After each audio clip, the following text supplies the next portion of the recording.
Welcome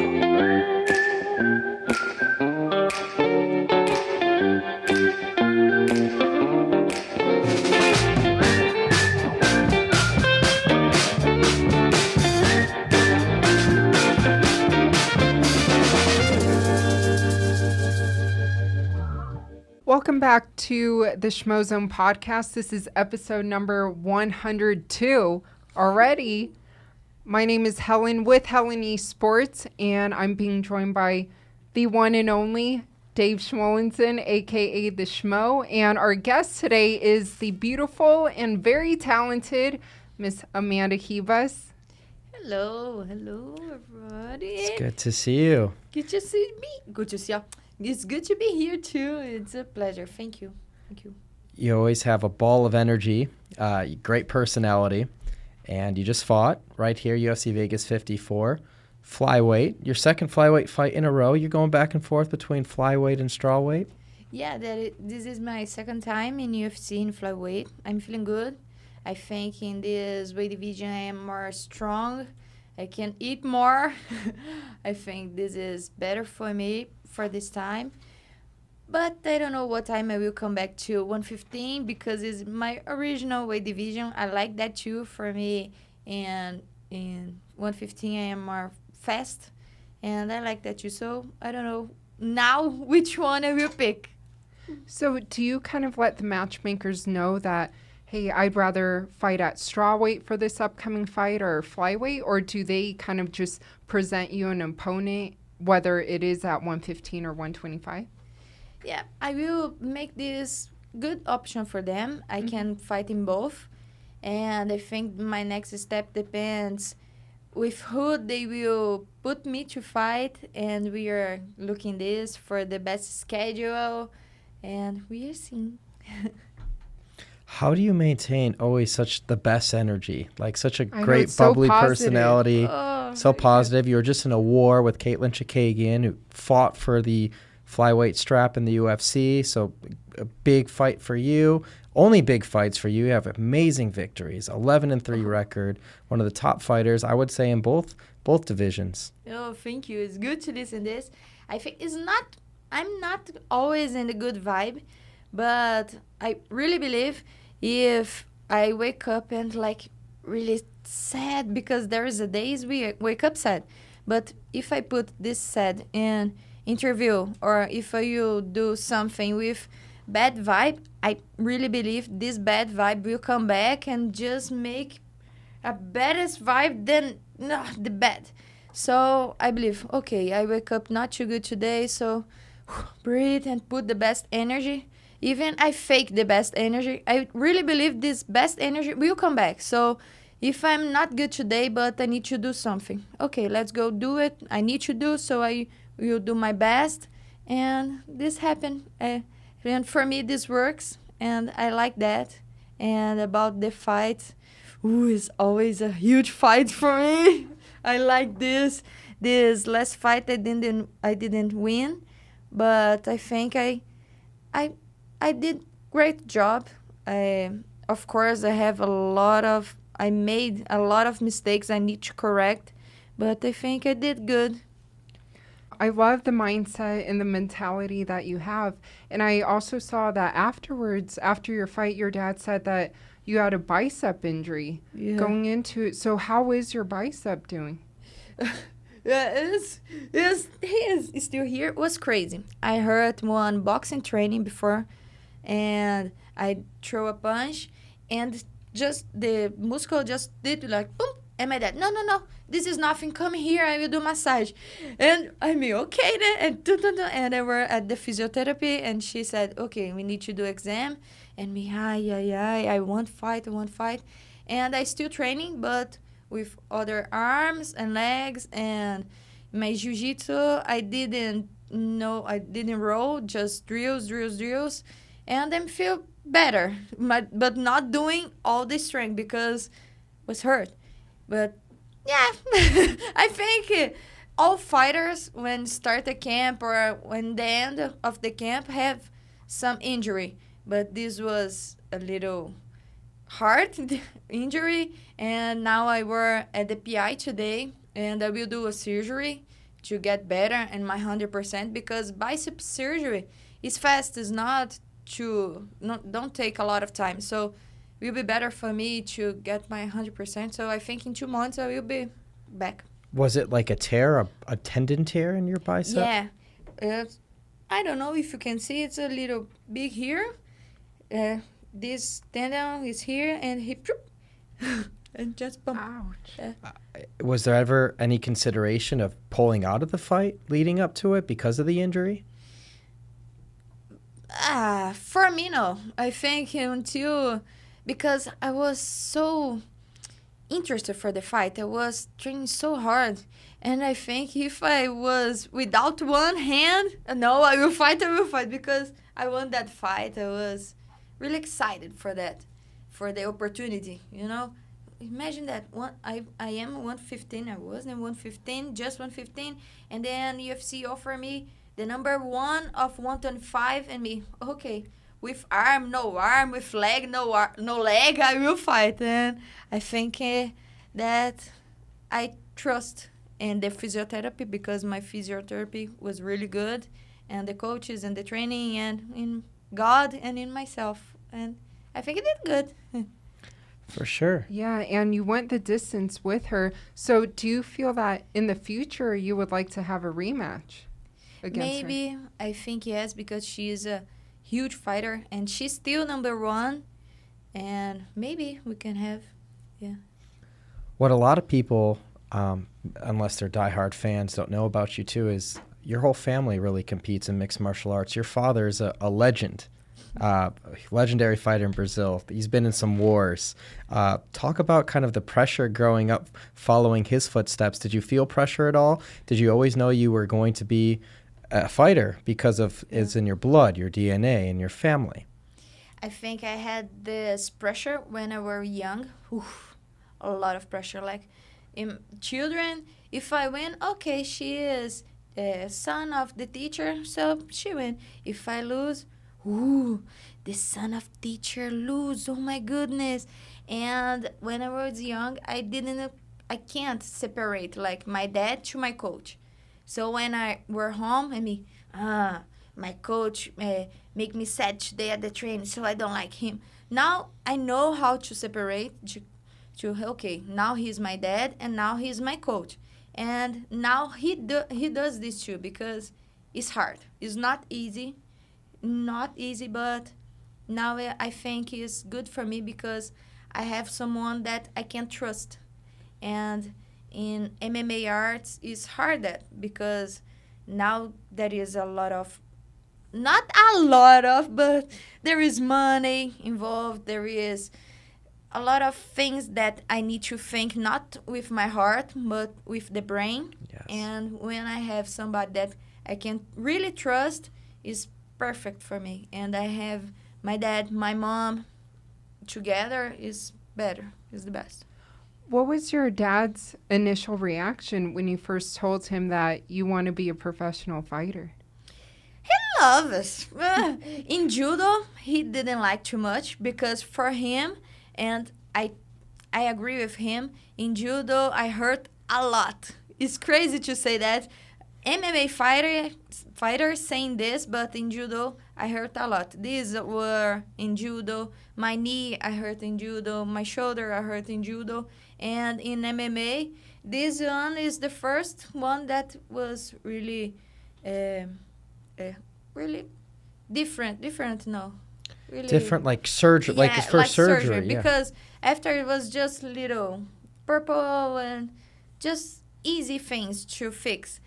But when I said, okay, Dad, I don't will do judo anymore, and I'm thinking do MMA, and yes, let's go. My mom, okay, if it's this, what do you want? And me, yeah, okay, I will go with you. But my dad, he loved it. Well, speaking of just kind of the injuries and whatnot, I know something we talked about briefly before we started on camera about the canvas. How's the canvas? Because you're showing us the bruises that you got just from the canvas inside the Wow. Apex. Yes, I think now we Show the camera that. here. Yeah. There is on my knee too.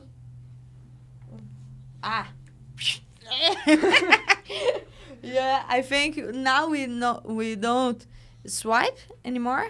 Slip. No, slip it wasn't anymore. slippery for you. No. We didn't see people like slipping and sliding and falling No. before, but it was a harder surface. Yeah, inside the cage I don't feel nothing, but Right. when I took a shower, oh my goodness, yes. Oh my God. And I saw that in the last UFC, all the fighters was it with the knee too.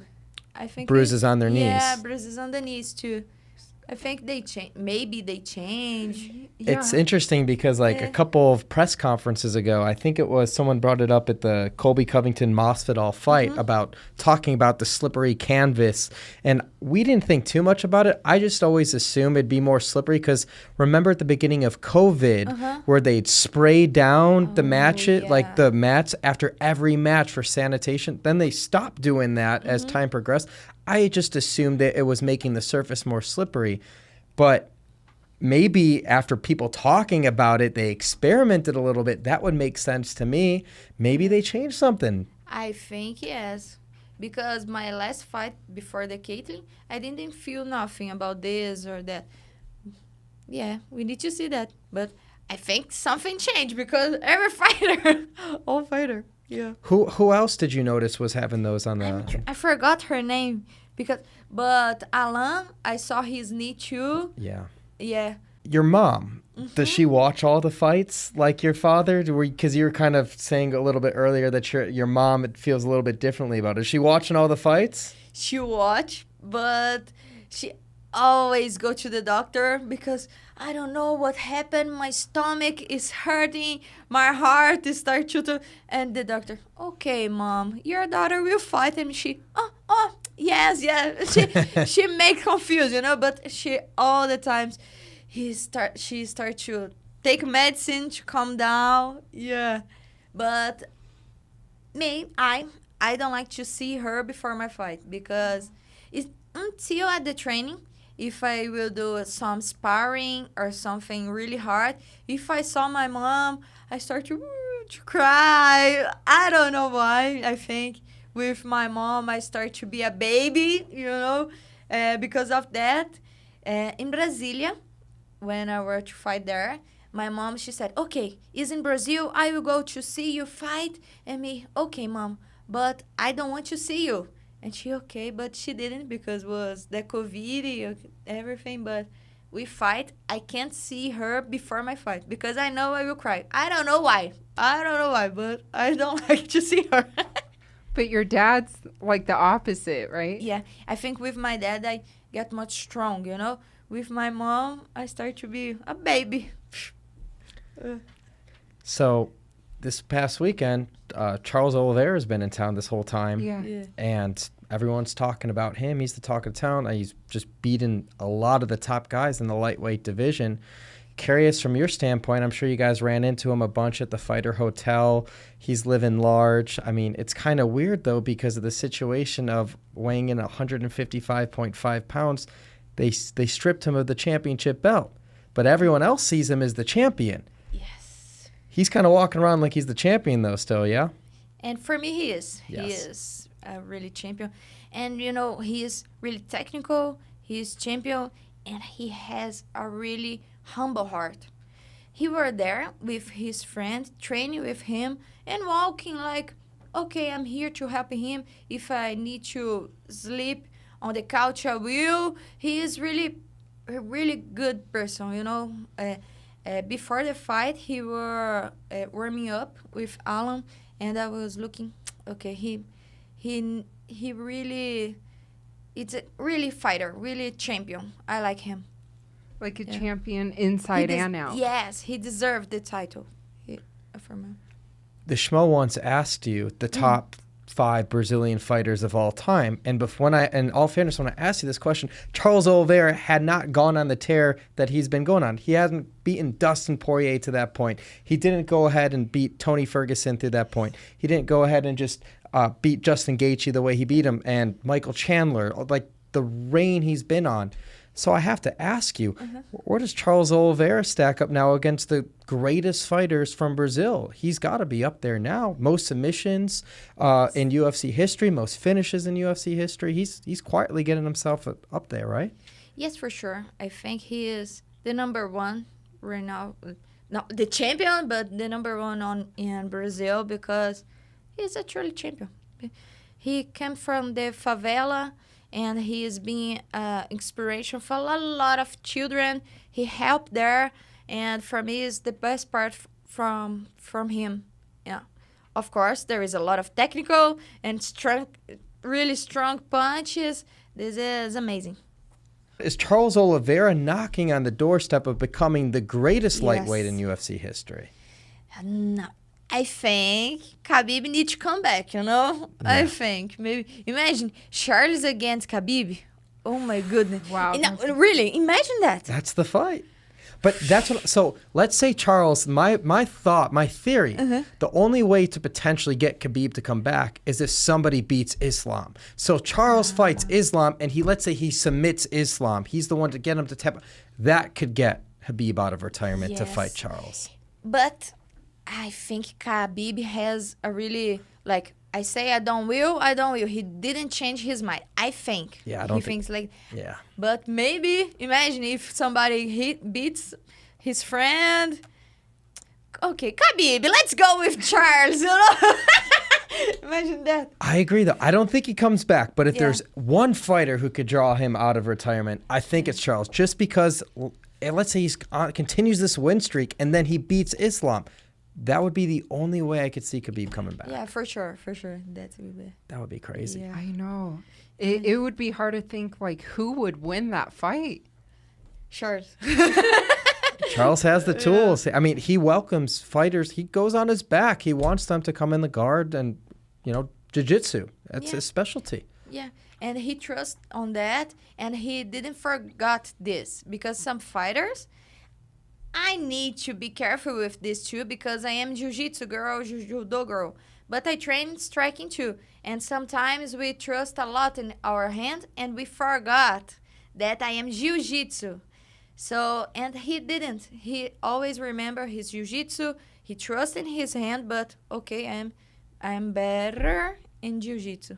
It's nice that. Knowing what got you there. Knowing what got you to the dance. Your strengths to always fall back on too. That's huge. That's definitely big. Glover Teixeira. Glover. UFC 275. Coming up. Yes. He's from my state too, Minas Gerais. Yeah, we live near Minas Gerais, Mineirinho.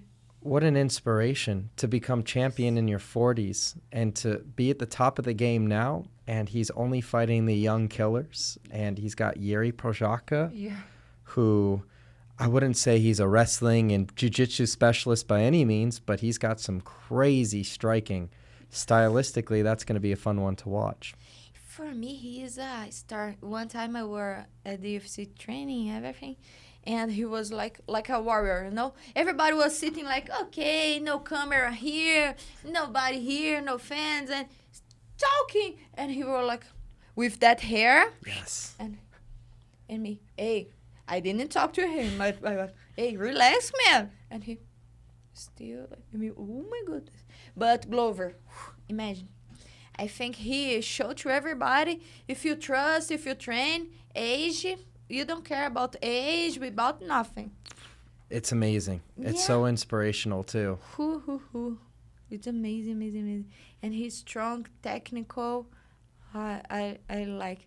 I am excited to see his fight. You said you guys grew up near, close by, or in the same state? Same state, because he is from Minas Gerais too. And my city is Varginha, and the state Minas Gerais. He is from Minas Gerais too.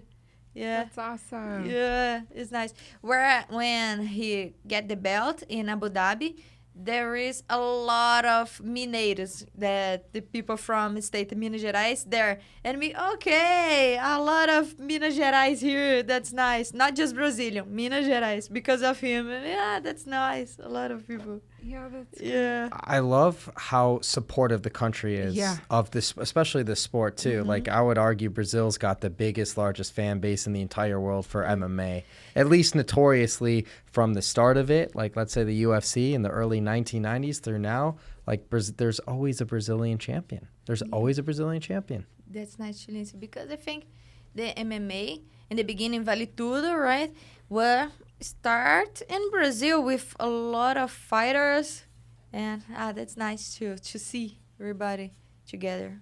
Yeah, and even Jose Aldo, he's doing great in bantamweight. King of Rio. The King of Rio. Yeah. I'm just still amazed that he went from this late in his career, just best 145er of all time. Everyone talks about. They argue him or Max, and now Volkanovski's in the conversation. But he is now making a mark at 135, and I just... obviously had the fight with Petr Yan, but for some reason, I don't see it's the last time he's fighting for the bantamweight title. Yeah. I think he's going to fight for the bantamweight title again. Me too. Did you watch his movie?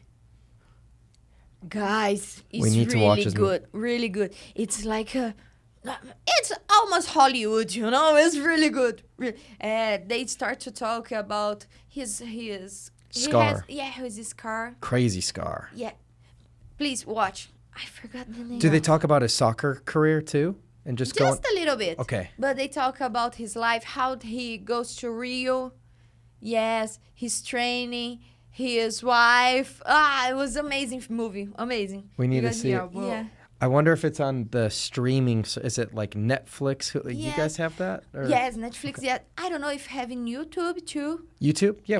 Oh, yeah. Okay. Yeah, after here, I will find him, show to you guys. It's amazing movie. I watch a lot of times. We have to watch it. Yeah, we'll definitely watch it. No, it was an amazing movie. But he is great. I like him as a fighter, as a person too. I didn't talk to him, but I am a huge fan. Back to the UFC 275 card, Valentina Shevchenko against Talia Santos, defending her belt again. Valentina is the number 1 pound-for-pound female in the world. When you look at her, because that is your division, the last one, what makes her so dominant? I think now is her head, her brain. Because she put in hers, everybody knows, and now she really believes on that. I am the champion, and nobody will take this from me, so I think this of her is really strong. And maybe Tyler is coming with that fire in the eyes and can take this from her. Maybe. We need to see, but I think the most difference between her and the other fighter is this, because she really believes she is the champion and nobody will take the belt from her, and I think it's this. Well, what about the former number 1 pound-for-pound female fighter, Amanda Nunes? Oh, I love her. Yeah. Really. ATT, because you train at ATT. Yeah. But nobody thought Julianna Pena had a chance to beat her, except Julianna. Yeah. Look, she had the fire. So it's the mindset. Yeah. The mindset is I think me like a fighter, I need to be careful with this, because this come on all the body. So if this is strong, everything will be good, will be strong. And in that fight, that Amanda, maybe Julianna was really good, feeling good, and she won. Yeah. So they recorded The Ultimate Fighter, I think, tonight, the 3rd episode of The Ultimate Fighter. I've been watching that. Mm-hmm. How does this change? Does Amanda completely rewrite the narrative? Because the next time she steps in the octagon, it's against the same opponent that just beat her. The first one is that the first time Amanda Nunes is tapped out in the UFC? Yes. Yeah, Yes. that I could remember. So how does she right the wrong mentally, get over that hump to get her belt back? Yeah. I think now Amanda has a big challenge. Not against Julianna, against herself, Now it's a challenge. I accept it. I want my belt again. And I think now she will be different inside the octagon.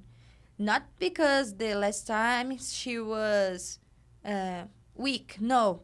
It's because this time she has a challenge. And I think everybody needs to have a challenge to to make something different, to get more fire in the heart. I don't know. We need to want something. If you want, I think you will go more excited inside. Yeah, I think this. Well, what about someone else who has an upcoming rematch that you know well, Joanna against Zhang Weili? In the division, you still have number 9, still a top 10 fighter in the world in the strawweight division. Which I need to think in all my divisions. Nossa, this fight, I don't know what can happen because Joanna is a long time without fight. 1 year or more? More, It right? was in March, or was March, right before the pandemic? Yeah, March 2020. Yes. That was the last fight before the pandemic, yes. That was the Yoel Romero Izzy Yeah. fight card, too. Yep. A long time. March so 2020. if she comes back, it's because she wants a lot. So, yeah, we need to see this. I don't know what can happen, but I'm sending good vibes for her. But yes, good. Let's see. It's a long time, and you're going right to the top, right to the person that you just went into war with. Yeah, fight of the year. Fight of the year. Yes, I think it's still the greatest fight I've ever witnessed in person. No, for sure. When I were watching that fight, it was, oh my God. Like, I think everybody was like that, right? No, Yeah, even my parents, they went to that fight, and my dad was like, oh, he was like standing up, and then my mom was watching like with one eye closed. But it's the complete opposite of what we saw a couple weeks ago with Carla and Rose. The complete opposite type of fight. Do you know what happened there? I think both our fighters was thinking too much in the strategy. Yes. Like, I don't will go out to this plan A, because I have plan A, B, C, D, E, a lot of plans to do a strategy. And I think maybe Rose's plans is to wait Carla's come to try to take her down. Yeah. So she throw a punch. And the Carla strategy, I think, was like wait Rose to get a punch to try to take it down. So both are waiting. I think happened that. I can definitely see that. And talk about the mental and the mindset. Rose remembers that she was submitted by Carla for the inaugural Strawweight Championship, even though it was years and years ago. That's still weighing in the back of her mind. But also, you're the champion. Isn't it the challenger's job to bring the fight to the champion? Or do you think in a fight, doesn't matter if someone's the champion or not the champion, you're both responsible to engage and bring the fight to each other? Where do you think you believe that line stands? I believe if I am in the octagon, I need to defend my belt, and both need to put energy there, to show how much train, if my strategy is not working, my strategy A is not working, I need to change. And to find the best position, the best strategy for that fight, for that moment, because sometimes we need to put the strategy Z, not just A, B, C, the Z to work. Were you surprised when Carla won and they announced that she beat Rose? A little bit, because I share for Rose. But I think if judge decides, we need to agree, because he is the professional inside the octagon, and we need to respect. And I think I saw this past weekend Carla got married and put her belt over her wedding dress. I saw. It's best case scenario for her, because she didn't have to get really punched in the face, and then she was able to get married and be the champion. We'll all get married. Look, this. Imagine if I marry with this guy. Okay, I will with belt for sure, but yeah, it's not too easy. It's not too good, but. So then back to you. Do you like the idea? Because something that we've talked about before, I think on the show, and just between us being huge fans and obviously covering the sport as journalists, do you like the idea of open scoring? Because you just had a just went the distance, whether it's a 3-round or if it's a championship fight, it's a 5-round. As a fighter, would you like to know if you won a round, you're down a round, or do you just like to know completely at the end, leave it up to the judges? Or would you like to know throughout the fight if you won that round or lost that round? I want to know. It's good to know, because sometimes my dad always say to me, you lose this round, you lose this round. But for me, don't be like just waiting. Because if you just still on the defense, maybe the other fight, your opponent will start to throw a punch and then win the round. So I like to know, but I don't know if for the fans it will be good, because everybody like to that feeling, who will fight, who will win, like that adrenaline, you know, that I don't know who will win. For the fans, I think it's not good to know, but for the fighter, I want to know. You think it would like change your strategy? Like, let's say you have a strategy in a fight and you have this game plan that you're sticking to. Let's say you find out you're not winning and you had thought you were winning. Would you completely disabandon that game plan? I think yes. Okay. Yeah. Because we need to fight for a win. So if I know I am losing, okay, let's throw some crazy punches to trying to knock out her. I don't know, yeah. It'll be interesting to see if in the near future or in the future that they implement open scoring, at least for the UFC. Yeah, we were good. It's just because the sport's so young. We talk about it all the time. Think about how old soccer is, or baseball and basketball. This is 3 decades, like 30 years. Less as than old 30 as years. me. Yeah. It's crazy how young the sport is. Yeah, so have a lot of to get better, and this is nice because now for me, I love my sport. I love MMA because change not just my life, but life that person that I love, and I know that have a lot of parts to make better.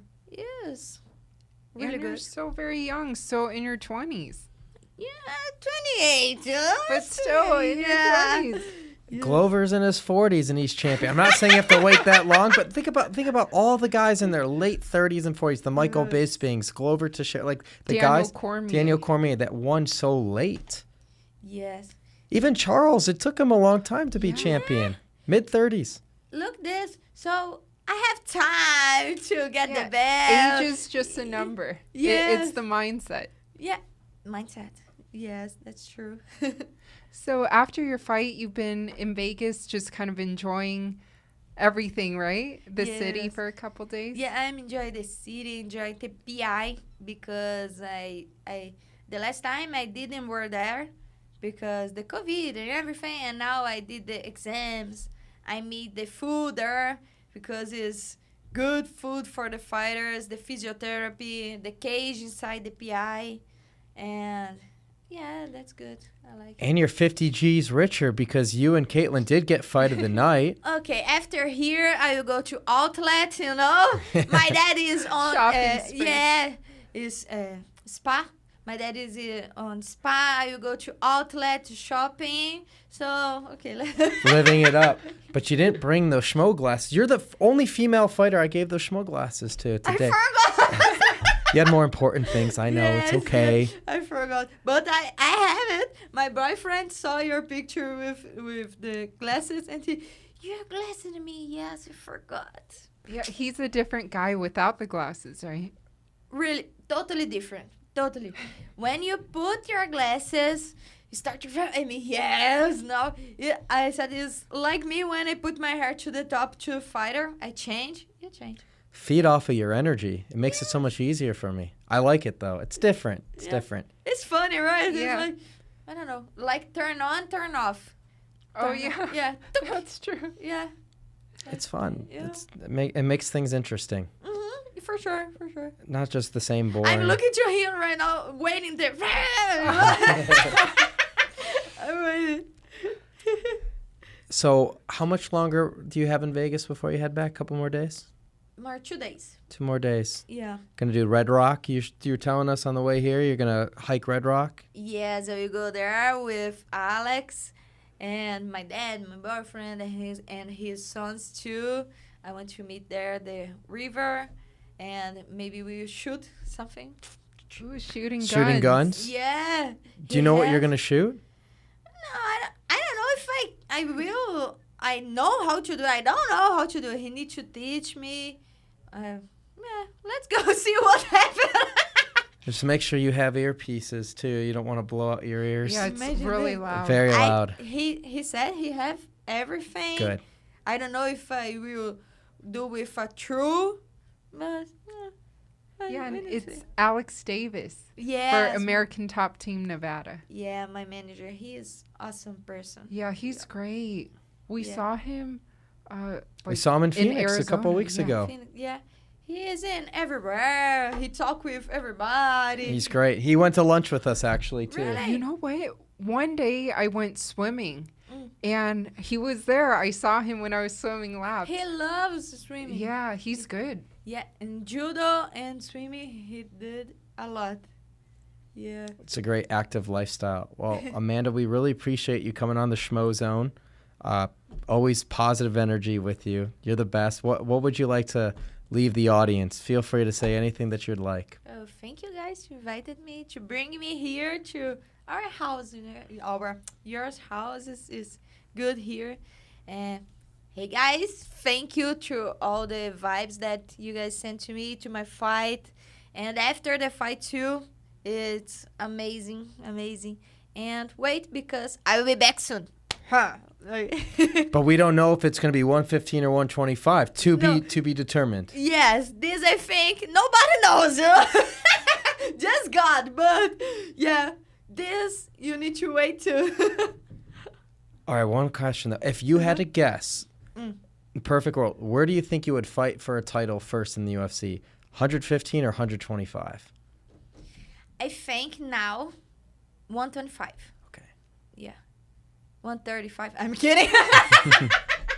Not yet. Breaking news. Yeah, breaking news. Yeah, Amanda Ribas in 135. No. I need to get really bigger. Yeah. We love it. Well, we appreciate you. Yeah, Looking forward to more interviews in the future. Episode 102 of the Schmozone Podcast. We are out.